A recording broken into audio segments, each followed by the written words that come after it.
Hello dear students, NSCP का paper आ चुका है और बहुत ही बढ़िया पेपर है।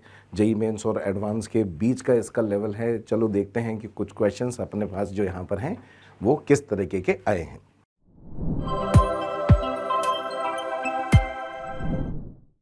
पहला जो हम यहाँ पर क्वेश्चन ले रहे हैं वो है आपका question number 31। 3 identical large metal plates are kept parallel and close to each other. ठीक है, 3 लार्ज प्लेट्स हमको यहाँ पे दे रखी हैं।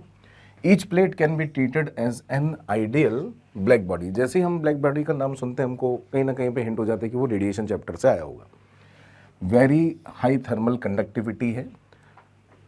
फर्स्ट और थर्ड प्लेट का हमको टेम्परेचर दे रखा है। ठीक है, देखो यहाँ पे T1 की वैल्यू दे रखी है, T3 की वैल्यू दे रखी है और जो मिडल प्लेट है T2 उसका टेम्परेचर है। ये हमको कैलकुलेट करना है इसके अंदर under steady state condition. Under steady state condition के अंदर अगर हम देखेंगे तो वो टेम्परेचर उसका तभी कांस्टेंट रह सकता है जब जितना पावर उसने रेडिएट किया है और जितना पावर उसने एब्जॉर्ब किया है मिडल वाली प्लेट ने वो आपका बराबर हो, है ना। तो हमारे पास कॉन्सेप्ट क्या हो गया कि पावर जो एब्जॉर्ब्ड है और जो पावर उसका एमिटेड है। ठीक है, पावर एब्जॉर्ब कहां से होगा सर? वो जो आजू बाजू वाली हमारी टेम्परेचर T1 और T3 वाली प्लेट्स होंगी उसकी वजह से हम यहाँ पर T2 वाली जो प्लेट होगी उसको हम यहाँ पर बोलेंगे कि भाई ये रेडिएशन एब्जॉर्ब करने वाला है और ये एमिट भी करेगा। ठीक है, तो यहाँ से जब ये एब्जॉर्ब करेगा तो हम बोल सकते हैं कि इसका जो रेडिएशन इसमें एमिट किया गया है तो वो हो जाएगा आपका सिग्मा E8 T की पावर 4 के पॉइंट ऑफ व्यू से अपने पास पावर का फॉर्मूला है। इसके लिए भी सिग्मा E8 T की पावर 4 वाला हो जाएगा। तो एक में हम T1 का यूज़ कर लेंगे, एक में T3 का यूज़ कर लेंगे और आप ध्यान से देखें कि इसका डबल रेडिएशन हम यहाँ पर लेंगे ना। इस फेस के ऊपर तो इधर से रेडिएशन है, इस फेस के ऊपर इधर दूसरे फेस के ऊपर रेडिएशन इधर से है, लेकिन दोनों फेस से इसका रेडिएशन बाहर की तरफ निकलेगा। तो हम यहाँ पर क्या लिख सकते हैं, जो पावर एमिटेड होगा वो होगा आपका सिग्मा E और 2A इंटू T2 की पावर 4, है ना। इस तरीके से रहेगा। इसके अंदर ब्लैक बॉडी है तो हम E की वैल्यू 1 ले लेंगे। पावर एब्जॉर्ब के लिए देखेंगे तो पावर एब्जॉर्ब के अंदर आपका T1 और T3 दोनों की वजह से होगा। T1 का टेम्परेचर दे रखा है हमको 3T और T3 का टेम्परेचर हमको दे रखा है 2T। तो यहाँ पे हम लिखेंगे कितना, सिग्मा E। एक फेस A से हम बोल सकते हैं कि जो आपका T1 टेम्परेचर है उसकी वजह से आया होगा रेडिएशन, है जो इसने एब्जॉर्ब किया होगा। और दूसरे फेस में सिग्मा E इंटू फिर से एक फेस पर हम यहाँ पर बोलेंगे तो वो 2T की पावर कितना हो जाएगा, 4। 3 की पावर 4 यानी कि हम 9 इंटू 9 पॉइंट ऑफ व्यू से देखें तो 81 हो जाएगा। यहाँ पर अपने पास देख सकते हैं तो वो हो जाएगा 16, 81 प्लस 16 97। तो यहाँ पे 97 का एक फैक्टर आने वाला है। यहाँ पर हम देख सकते हैं 2 का फैक्टर है तो 97/2 जैसा यहाँ पर जाने वाला है और उसकी power 1/4। This is the correct answer. One of the easiest question हम यहाँ पर बोल सकते हैं। सीधे सीधे न्यूमेरिकल बेस्ड क्वेश्चन जो है ये आपका फॉर्मूले पर बेस्ड रहता है। आगे बढ़ते हैं नेक्स्ट क्वेश्चन की तरफ।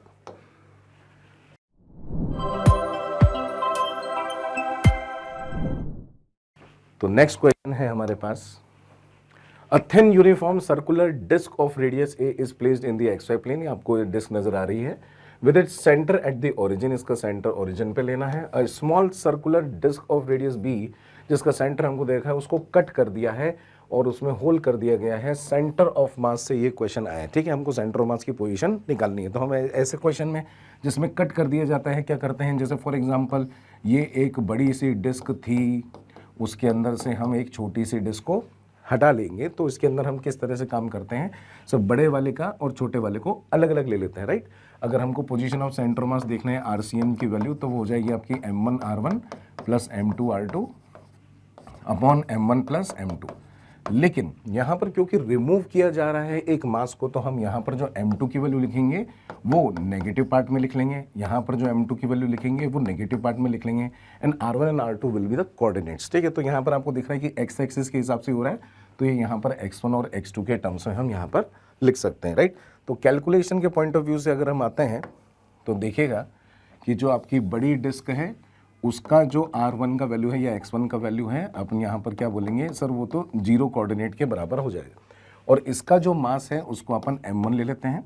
क्योंकि ये डिस्क है तो हम इसके अंदर सिग्मा सरफेस मास डेंसिटी के हिसाब से बात कर लेते हैं। तो सिग्मा को अगर इसके हम एरिया से मल्टीप्लाई कर दें तो पाई इंटू इसकी जो यहाँ पर रेडियस हमको दे रखी है, बड़ी रेडियस वो A के बराबर दे रखी है, राइट। तो यहाँ पर हम पाई A² लिख देंगे। Got it. जो आपकी छोटी वाली डिस्क है, उस छोटी वाली डिस्क का जो यहाँ पर आपका कोऑर्डिनेट है वो यहाँ से ओरिजिन से c दूरी पर था, तो हम बोल सकते हैं कि भाई r2 की वैल्यू c हो जाएगी। इसका खुद का रेडियस b था, तो इसका जो मास हो जाएगा वो कितना हो जाएगा, sigma into pi B square. लेकिन जैसे कि आपको पहले ही बता दिया गया है कि हमको m2 को नेगेटिव फॉर्मेट में लिखना है, बिकॉज हमको उसको रिमूव करना है। नाउ अब वही फॉर्मूला हमारे पास जो है m1 r1 वाला, उसके अंदर हम m1 की वैल्यू डालेंगे, लेकिन r1 से जब उसको मल्टीप्लाई करेंगे तो कितना हो जाएगा, 0। सर m2 की वैल्यू में minus sigma pi into B square इस तरह से आएगा, उसको इसी के कोऑर्डिनेट c से हम यहाँ पर मल्टीप्लाई कर देंगे m2 r2 के हिसाब से, और नीचे की तरफ इन दोनों मासेस का हम ऐड करेंगे तो वो सिग्मा पाई इंटू ए स्क्वायर प्लस करेंगे, लेकिन माइनस के फैक्टर होगा तो इस तरीके से कुछ यहाँ पे रहने वाला है। और इसका जो कोऑर्डिनेट निकल कर आएगा वो सिग्मा और पाई को अगर हम यहाँ पे कॉमन लेकर काट दें तो यहाँ पर आएगा आपका बी स्क्वायर इंटू सी, और नीचे की तरफ आएगा a square minus b square of negative coordinate. ठीक है, क्या हमारे पास ये कोई ऑप्शन में अवेलेबल है, क्या देखते हैं। Yes, there is a one option जिसके अंदर हमको एक्स कोऑर्डिनेट मिल चुका है, तो ये भी एक इजी क्वेश्चन माना जाएगा।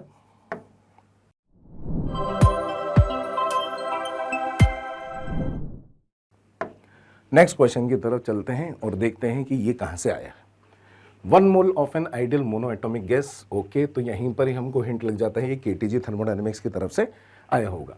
Content in the cylinder fitted with a movable piston, यहाँ पर हम गैस है, इधर की तरफ पिस्टन है, ये मूवेबल है।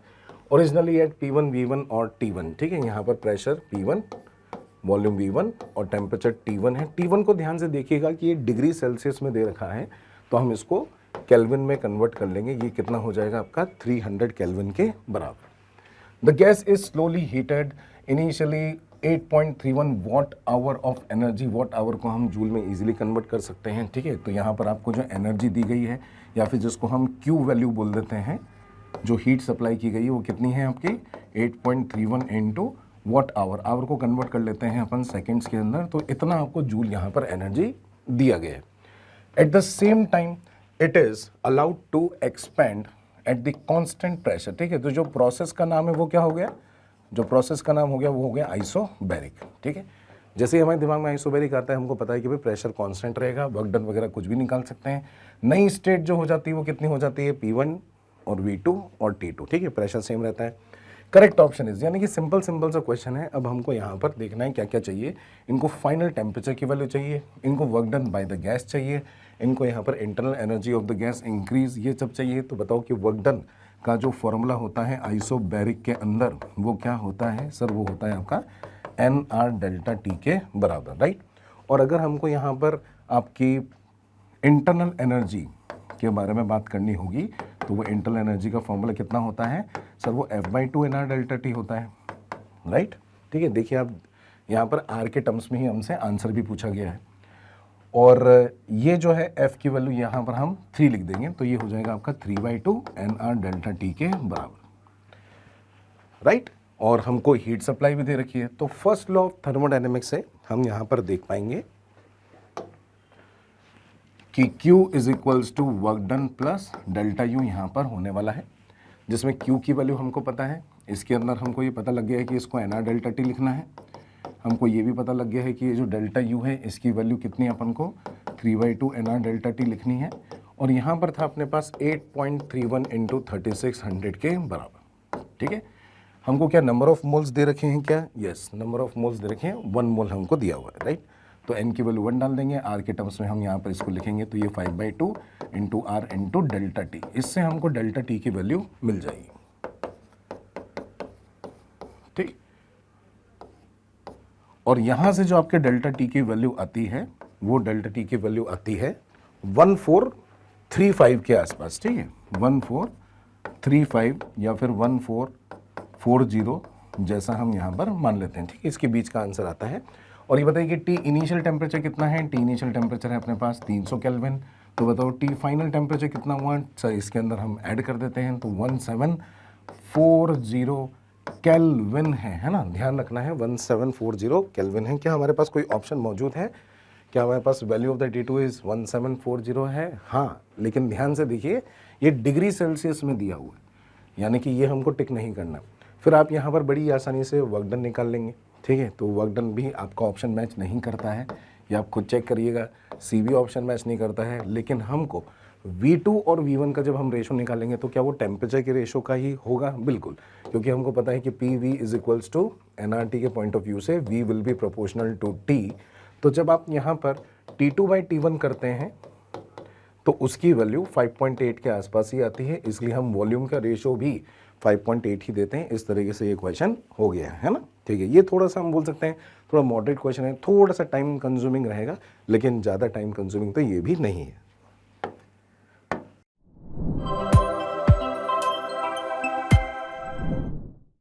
नेक्स्ट क्वेश्चन की तरफ चलते हैं। नेक्स्ट क्वेश्चन कहाँ से आए देखते हैं जरा। नॉन कंडक्टिंग सॉलिड स्फीयर हमको दे रखा है जिसकी रेडियस आर दे रखी है, with its centre at A, यहाँ पर ए मार्क्ड है, has a spherical cavity of the diameter R with the centre at B as shown. ठीक है, तो यहाँ पर इस तरह का एक स्फेरिकल कैविटी है और उसका जो सेंटर है वो हमको यहाँ पर बी दिया हुआ है। There is no charge in the cavity, cavity के अंदर कोई भी चार्ज मौजूद नहीं है। सॉलिड पार्ट यहाँ पर यूनिफॉर्म है और उसके अंदर जो यूनिफॉर्म डेंसिटी है उसकी वो क्या दे रखी है हमको, वॉल्यूम चार्ज डेंसिटी रो के बराबर।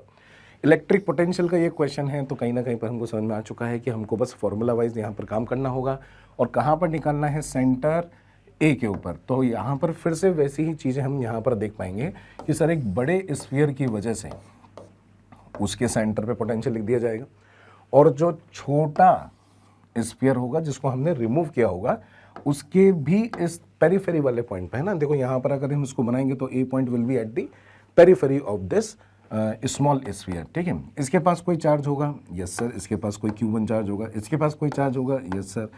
इन दोनों का पोटेंशियल लिखकर माइनस कर देंगे क्योंकि we have removed the cavity, है ना। तो यहाँ का जो सेंटर का पोटेंशियल आता है वो कितना आता है सर, वो 3K⁴/2R के बराबर आता है। इसमें मैं Q1 चार्ज डाल दूंगा और इसका जो खुद का रेडियस है वो बड़ा रेडियस हमको दे रखा है कितना, spherical cavity of the diameter R with this. ठीक है, तो इसका डायमीटर R है, इसका खुद का रेडियस कितना दे रखे हैं R बड़े वाले का। ठीक, और इधर की तरफ जो आपका पोटेंशियल होगा उसके सरफेस का पोटेंशियल कितना होता है बताओ, K/Q2 अपॉन उसका रेडियस। अब उसका रेडियस कितना है सर, वो R नहीं बल्कि R/2 है और इन दोनों पोटेंशियल को हम क्या कर देंगे, सब्ट्रैक्ट कर देंगे। ठीक है, इसमें K की वैल्यू को 1/4πε डालेंगे। सर Q1 कैसे लिखा जाएगा, तो देखो बेटा Q1 की वैल्यू हम डाल सकते हैं कि जो वॉल्यूम चार्ज डेंसिटी उसको 4/3πr³ से मल्टीप्लाई कर दिया जाए। जो आपका Q2 है उसके लिए अगर हम बात करें तो उसकी वैल्यू हो जाएगी रो इंटू 4/3 और पाई इंटू R/2 का क्यूब। बड़ी आसानी से इसको हम यहाँ पर जब कैलकुलेट करेंगे it will be very very easy calculation and you will get a constant 5 over here. This is the correct answer. ठीक है,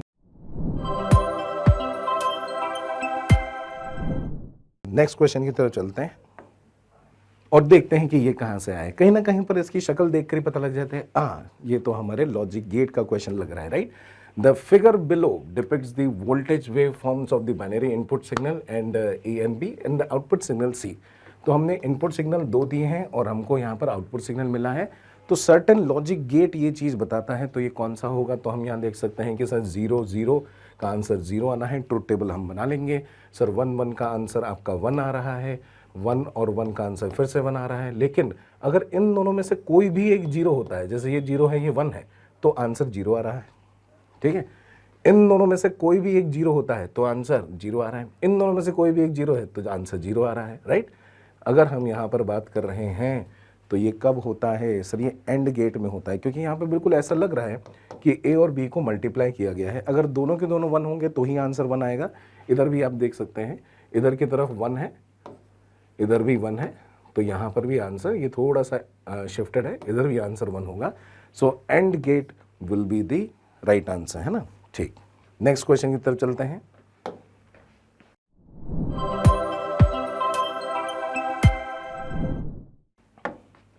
क्वेश्चन नंबर 36 पर आ गए हैं। 2 इलेक्ट्रिक चार्जेस हमको दे रखे हैं यहाँ पर, और एक है +Q वो है ओरिजिन पर, और जो एक -2Q है वो है आपके 6,0 पर। 6,0 कहाँ पर हो गया सर, ये तो x एक्सिस पर हो गया, है ना। तो 0,0 पर यहाँ पर +Q चार्ज लगा देते हैं, यहाँ पर जो है 6,0 पर -2Q चार्ज लगा देते हैं, placed on the x axis.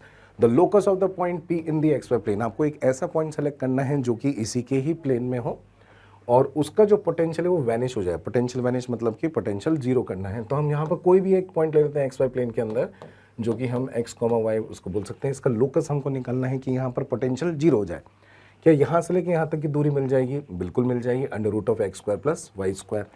और यहाँ से लेके यहाँ तक की दूरी मिल जाएगी सर, ये भी मिल जाएगी, x - x का whole square distance formula plus y² का अंडर रूट। तो यहाँ पर आपका ये r1, ये r2, इसकी वजह से पोटेंशियल कितना सर k3/r1, इसकी वजह से पोटेंशियल कितना सर k × -2q/r2, और इसकी वैल्यू को मिलाकर क्या कर देंगे हम 0। ठीक है, r1 को क्या पुट करने वाले हैं सर? r1 को पुट करेंगे (x² + y²). r2 को पुट क्या करने वाले हैं? हम पुट करने वाले हैं x - x का होल स्क्वायर प्लस y²। तो यहाँ पर बड़ी ही इजीली हम यहाँ पर देख पा रहे हैं सर x और y में रिलेशन आ गया। अब हमको बस ये देखना है कि ये लोकस आपका कोई स्ट्रेट लाइन आ रहा है, या फिर कोई पॉइंट ही है, या फिर कोई सर्कल है, या फिर कोई एलिप्स है। ठीक है, तो अब हम ये इसको सॉल्व करते हैं। इधर की तरफ है आपके पास KQ, नीचे की तरफ है (x² + y²। इधर की तरफ आपका माइनस k × 2q आ रहा था, उसको हम दूसरी तरफ ले जाते हैं RHS के अंदर, तो वो हो जाएगा k × 2q (x - x का होल स्क्वायर प्लस y²। दोनों तरफ स्क्वायर कर सकते हैं। ये KQ वाले टर्म हम यहाँ पे कैंसिल कर देते हैं, इसका स्क्वायर करेंगे तो यहाँ पर हो जाएगा 4 को इधर से मल्टीप्लाई करेंगे तो ये हो जाएगा (x² + y²। यहाँ पर इधर की तरफ स्क्वायर करेंगे तो ये हो जाएगा (x² - 12x + 36 + y², है ना। इसको उठा के हम उधर ले जा सकते हैं, तो ये हो जाएगा 4x² में से x² गया तो कितना हो गया? 3x² हो गया, राइट। और y² की वैल्यू भी उधर की तरफ ले जाते हैं तो ये यहाँ पर 3y² हो गया। इधर की तरफ 12x को प्लस 12x उधर बना देते हैं, 36 जो है हम उधर उठा के ले जा सकते हैं = 0। अब ये इक्वेशन हमको देखनी है कि ये इक्वेशन क्या रिप्रेजेंट करती है। तो पहले तो हम देख रहे हैं कि 3 का फैक्टर हर जगह से रिमूव करके इसको रिड्यूस कर सकते हैं x² + y² प्लस यहाँ पर हम बोल सकते हैं 3 का फैक्टर रिड्यूस करेंगे तो 4x + 12 = 0। ठीक है, इसके अंदर माइनस आना चाहिए। यहाँ पर 36 है ना, उधर उठा के जाएंगे तो माइनस हो जाएगा, ठीक। और यहाँ पर भी माइनस आएगा, जिसको उठा के उधर ले जाने पर वो 12 हो जाएगा। आप देख सकते हो कि x² और 4x के साथ में हम किसी चीज़ को क्लब कर सकते हैं। 4 को क्लब किया जा सकता है ना, x² + 4x प्लस हम यहाँ पे बोल सकते हैं 4 को क्लब किया जा सकता है प्लस y²। और अगर हम +4 को क्लब कर रहे हैं तो हम यहाँ पर -4 भी करेंगे, फिर -12 = 0 या -16 उठा के इधर ले जाएंगे। तो बताओ ये क्या हो गया सर? ये हो गया आपका x + 2 का होल स्क्वायर। ये क्या हो गया सर? ये y²। और इधर की तरफ आएगा अपने पास 16, और 16 को भी लिख सकते हैं हम 4 का स्क्वायर। तो क्या ये एक सर्कल है? यस सर, ये एक सर्कल है। -2, 0 उसका हमको सेंटर का कोऑर्डिनेट नज़र आ रहा है, और उसका रेडियस जो है वो 4 नज़र आ रहा है। क्या हमारे पास कोई ऐसा ऑप्शन मौजूद है? बिल्कुल मौजूद है। अब देखिए, a circle with the centre -2, 0 and radius = 4, right. चलिए नेक्स्ट क्वेश्चन की तरफ चलते हैं।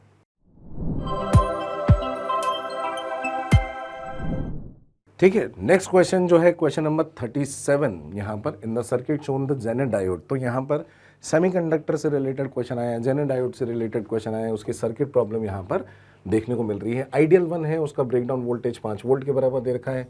The values of the resistances हमको दे रखे हैं, ये है 10 किलो ओम और ये है 1 किलो ओम। तो ये RL यहाँ पर जो है ये है आपका 1 किलो ओम के बराबर।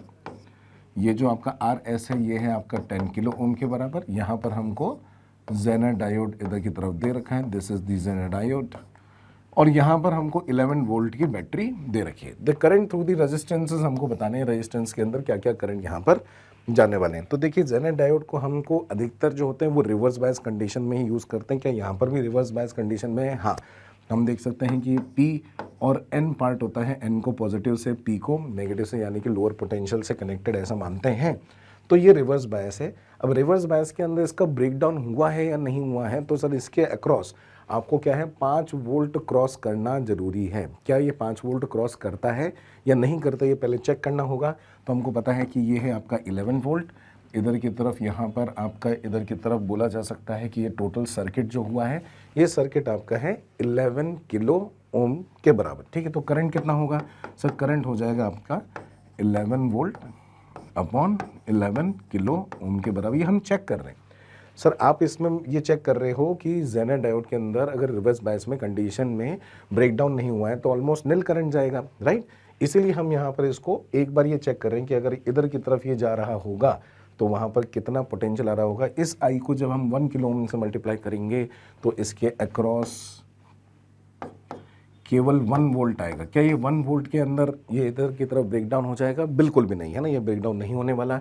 यानी कि हमने जो अज्यूम किया है कि रिवर्स बायस में है और ये कंडक्ट नहीं करने वाला है और केवल इस सर्किट के अंदर इस तरह से करंट फ्लो होता रहेगा और वो किसके बराबर होता रहेगा? 11 से 11 कैंसिल कर देंगे और ये 1 मिली एम्पियर करंट जाने वाला है दोनों में, क्योंकि दोनों के दोनों सीरीज बन जाएंगे, इसके अंदर कुछ नहीं जाएगा। इसलिए बहुत ही एक सिंपल सा क्वेश्चन यहाँ पर हमको देखने को मिला है। ठीक है, आपको भी ये पसंद आया होगा।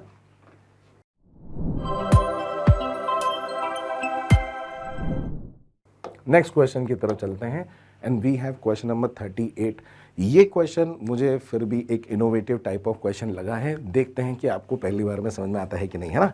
चलो, in an accelerator the electrons are accelerated up to an energy 50 mega electron volt. ठीक है ना, इसको हम एक्सेप्ट कर सकते हैं कि इलेक्ट्रॉन है, उसको अपने पोटेंशियल डिफरेंस से एसिलेट किया होगा। The electrons do not emerge continuously from the oscillator, वो कंटिन्यूसली नहीं आ रहे हैं, ऐसा कोई सिस्टम बनाया है। दे कम इन पल्सेस, यानी कि एक इलेक्ट्रॉन गन टाइप बनाने की कोशिश है कि भाई फायर किया, फिर गैप आया, फिर वापस से फायर किया, है ना, पल्स के रूप में आया है और वो है आपके 5 मिली सेकेंड्स का। ठीक है, यहाँ पर एक ग्राफ भी बनाया है इन्होंने कि 5 मिली सेकेंड का उसमें पल्स का अंतर है। देखिए ये पल्स इस तरह से शो कर रखी है, उसके अंदर आपका इवन करंट मेंशन्ड है। अभी पूरा पढ़ते हैं इसको। Each pulse has a much shorter 200 nano second, है ना। वो जो आपकी पल्स जनरेट हुई है वो कितने टाइम तक के लिए हुई? गैप तो जो है वो कितना है? 5 मिली सेकेंड का है ना।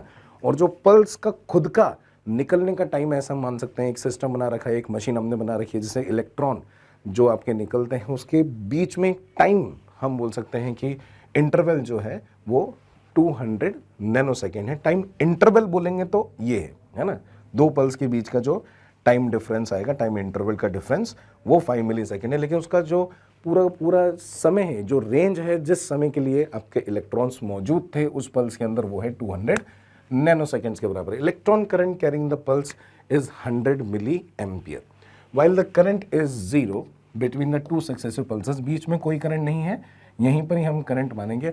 ऑब्वियसली जहाँ पर इलेक्ट्रॉन प्रेजेंट होंगे तब हम उसको बोलेंगे कि charge is flowing, and if charge is flowing then that is current. यहाँ पे जब हम इलेक्ट्रॉन फ्लो ही नहीं करवा रहे हैं तो फिर वो करंट भी 0 माना जाएगा। देखते हैं ऑप्शन में क्या क्या पूछा है।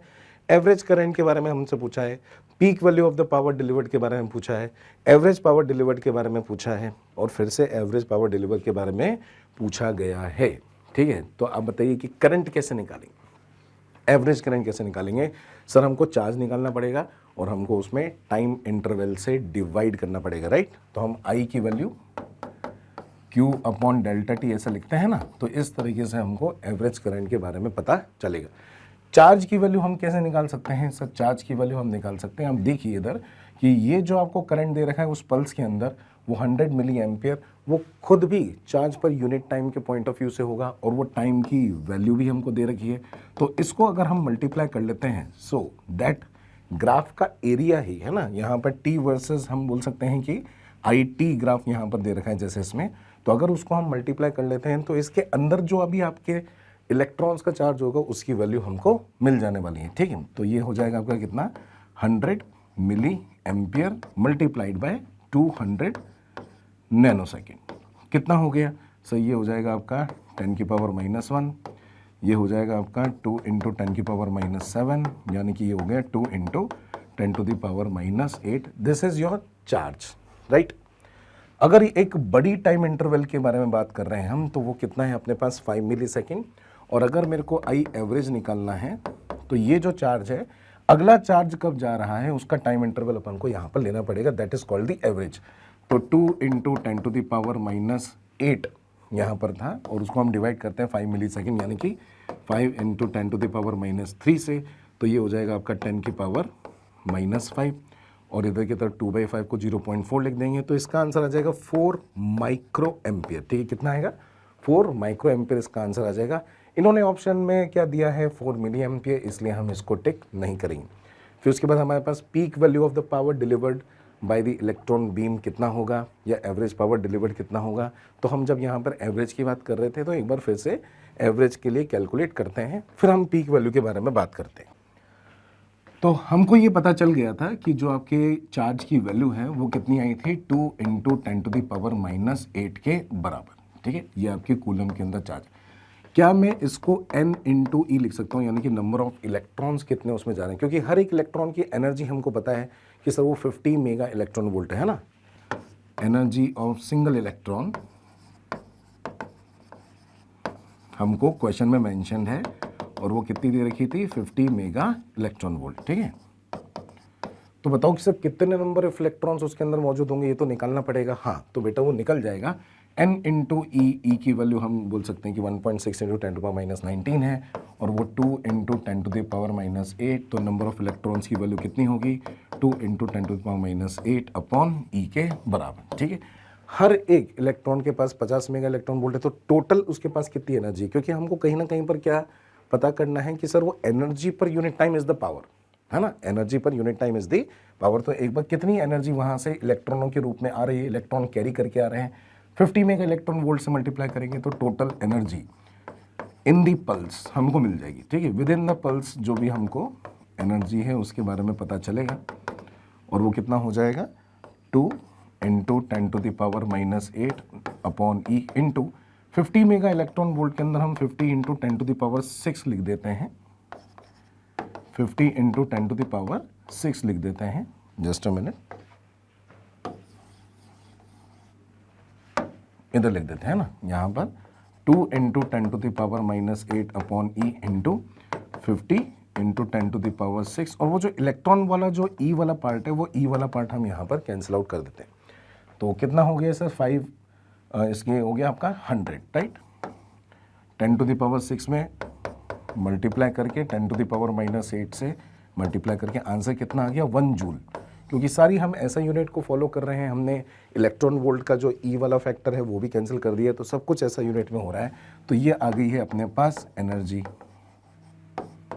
ठीक है। ये आ गई है अपने पास एनर्जी, उस पल्स के अंदर जो एनर्जी है, ठीक है। एक बार फिर से हम डायग्राम को देखते हैं और इसके अंदर जो आपकी एनर्जीज मौजूद हैं ये हमको पता चल चुका है।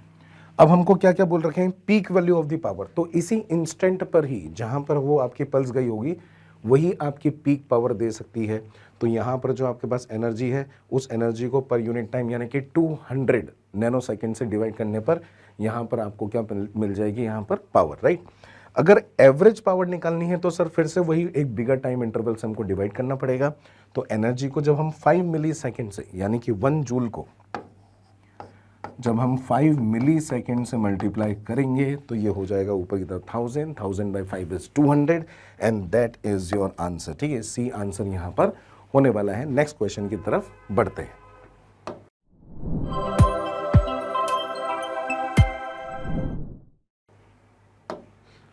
क्वेश्चन नंबर 39 यहाँ पर हमारे सामने है। 2 infinitely long straight parallel wires perpendicular to the plane of the paper are 5 metre apart. इस तरीके से 2 वायर्स दे रखे हैं। देखो यहाँ पे डॉट दिखा रखा है, यहाँ पे क्रॉस दिखा रखा है।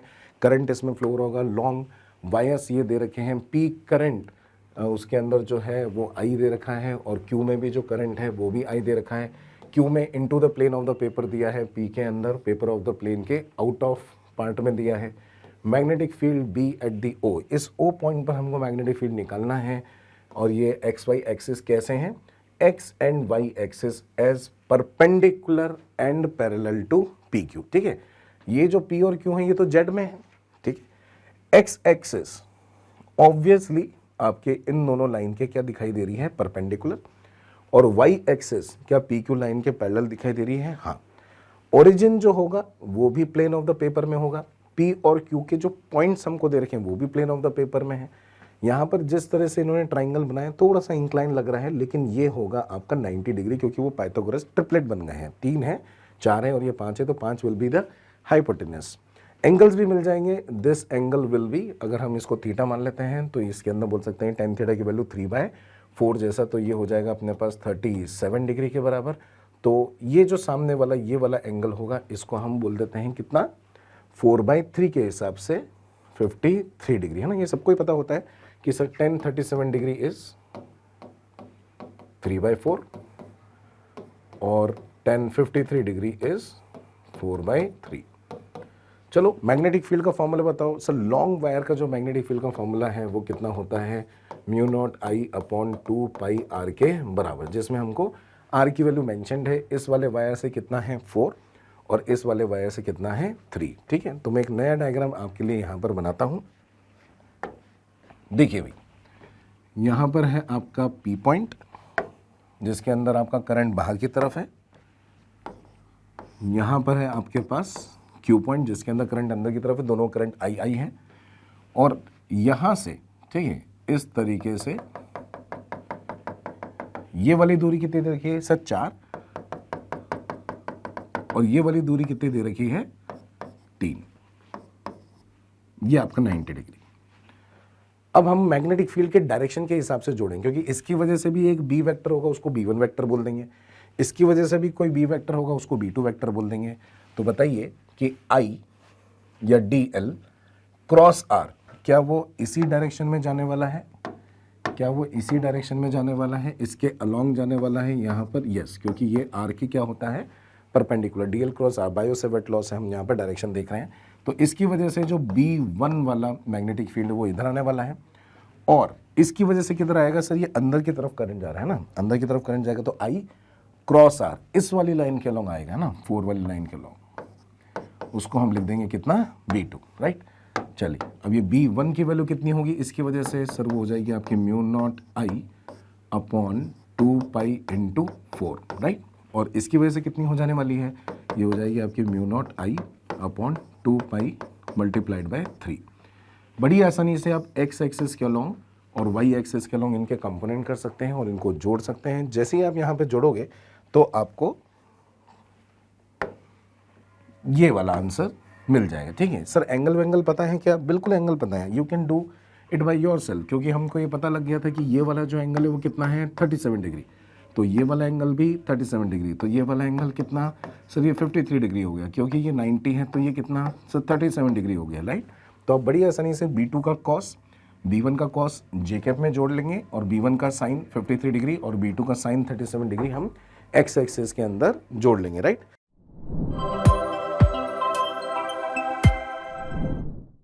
चलिए भाई नेक्स्ट क्वेश्चन की तरफ चलते हैं। ये क्वेश्चन में भी बहुत ज़्यादा दम नहीं था पिछले वाले क्वेश्चन में। ये वाला क्वेश्चन देखिए, अपन एक और क्वेश्चन लेकर आए हैं और वो है charge Q is uniformly distributed over the surface of a thin non conducting annular disc. Annular disc क्या होती है? एनुलर डिस्क होती है इसके अंदर इनर रेडियस भी होती है और आउटर रेडियस भी होती है। देखिए भाई है ना, उसके पास इनर रेडियस है कितना R1 और उसके पास आउटर रेडियस है कितना R2। The disc is made to rotate with the constant frequency f। ठीक है, देखो ये एंगुलर फ्रीक्वेंसी नहीं बोला है, तो अगर ये कि कभी एंगुलर फ्रीक्वेंसी बोलते तो ओमेगा की वैल्यू 2πf होती है, तो हमको वहां पर इसको ओमेगा जहां पर भी लिखेंगे उधर की तरफ हम 2πf से रिप्लेस करेंगे। About an axis passing through the, बताइए एक्सिस कहां से पास कर रही है सर? सेंटर से पास कर रही है of the annular disc and perpendicular to its plane. ठीक है भाई, ये इस तरह की डिस्क बनाई गई है, यूनिफॉर्मली डिस्ट्रीब्यूटेड है। यहाँ पर हम बोल सकते हैं कि इधर की तरफ एक्सिस निकल रही है बाहर की तरफ, है ना, प्लेन ऑफ द पेपर के परपेंडिकुलर बाहर की तरफ एक्सिस निकल रही है और इसको घुमाया जा रहा है। अभी कितने से घुमा रहे हैं हम ये मान लेते हैं कि ओमेगा से घुमा रहे हैं, ओमेगा की वैल्यू को बाद में 2πf पुट कर देंगे। इनर रेडियस भी दे रखी है, आउटर रेडियस भी दे रखी है। पूछा क्या है? पूछा है मैग्नेटिक मूवमेंट। और इस तरह क्वेश्चन बिल्कुल हम नोट्स में लिखवाते हैं और ये वाली चीज़ लिखवाई जाती है कि आपका जो मैग्नेटिक मोमेंट है और जो एंगुलर मोमेंटम है जिसको हम बोलते हैं क्या, गायरोमैग्नेटिक रेशो, उसकी वैल्यू कितनी हो जाती है Q/2m for any uniform mass distribution, sorry charge distribution, है ना, सारे के सारे यूनिफॉर्म चार्ज डिस्ट्रीब्यूशन के लिए और मास डिस्ट्रीब्यूशन के लिए ऐसा रहता है। अब क्या करेंगे, बहुत आसान है, L की वैल्यू को उठा के उधर ले जाएंगे और L क्या होता है सर? वो एंगुलर मोमेंटम होता है। एंगुलर मोमेंटम को हम I ओमेगा से रिप्रेजेंट कर सकते हैं, राइट। तो Q/2m को हम लिख देंगे moment of inertia into omega. अब हमको बस मोमेंट ऑफ इनर्शिया कैलकुलेट करना है कि इस बॉडी का मोमेंट ऑफ इनर्शिया क्या है, जो कि एक स्टैंडर्ड क्वेश्चन है। और इस स्टैंडर्ड क्वेश्चन के अंदर ये वाला, ठीक है, इसका जो मोमेंट ऑफ इनर्शिया आता है, इसका मास अगर टोटल मास m है, इसका इनर रेडियस कितना है R1 और इसका आउटर रेडियस कितना है R2, तो इसका मोमेंट ऑफ इनर्शिया आता है इस एक्सिस के about m/2 r1 square plus r2 square. ठीक है, ये डिराइव करके नोट्स में लिखवाया जाता है और ये स्टैंडर्ड फॉर्मूला अधिकतर लोग इसको याद रख लेते हैं। सिलेंडर के लिए भी ऐसा ही है। ठीक है, एक बड़े सिलेंडर में से जब छोटा सिलेंडर हम निकाल लेते हैं, जेई एडवांस ने इसका एक बार यूज भी किया हुआ है, मैं आपको बता देता हूं। तो इस एक्सेस के अबाउट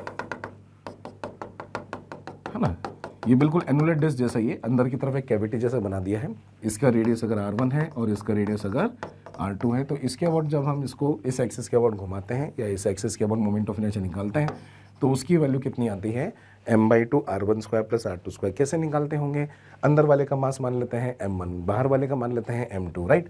तो हम बोल सकते हैं कि m2 r2 square by 2 minus m1 r1 square by 2, this is your moment of inertia. Sir यहाँ पे तो माइनस आ रहा है और वहाँ पर आप प्लस लिख रहे हो, आप तो गलत लिख रहे हो। नहीं नहीं बेटा, इसका भी एक कैलकुलेशन होगा। जैसे कि हम बोल सकते हैं कि m2 की वैल्यू कितनी होगी, सर m2 की वैल्यू होगी सिग्मा इंटू, इधर की तरफ ले रहे हैं ना, डिस्क की तरफ ले लेते हैं पाई r2 स्क्वायर। बस हम उसको l से मल्टीप्लाई नहीं कर रहे जो इसकी लेंथ होती है, राइट।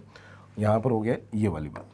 और m1 की वैल्यू कितनी होगी, सर m1 की वैल्यू होगी आपकी सिग्मा इंटू पाई r1 स्क्वायर। सिग्मा की वैल्यू, खुद की वैल्यू क्या होगी, सर सिग्मा की वैल्यू होगी m अपॉन जो भी एरिया अवेलेबल है। कितना एरिया अवेलेबल है, पाई r2 square minus r1 square. तो मेरे हिसाब से अब आपको ये चीज़ दिख गई होगी। सर जैसे ही हम यहाँ पर m2 लिखेंगे तो वो r2 की पावर 4 हो जाएगा, जैसे ही हम m1 यहाँ पर लिखेंगे वो r1 की पावर 4 हो जाएगा, और जब वो r2 की पावर 4 माइनस r1 की पावर 4 आपस में सब्ट्रैक्ट होगा तो क्या बनने वाला है, r2 की पावर 4 माइनस r1 की पावर 4 क्या बनेगा बताओ, सर ये r2 square plus r1 square और r2 square minus r1 square, right. ये देखो, ये जो r2 माइनस r1 स्क्वायर जो है वो सिग्मा वाले टर्म के अंदर नीचे आएगा, तो ये वाला फैक्टर क्या हो जाने वाला है, cancel, and finally we will get the addition of r2 square and r1 square. Now back to the question again. अगर हम वापस से क्वेश्चन की तरफ चलें तो हमको यहाँ पर i की वैल्यू मिल चुकी है, सर ओमेगा की वैल्यू हमको पता है, तो हम जैसे ही यहाँ पे पुट करेंगे बच्चों तो अपना आंसर आने वाला है a।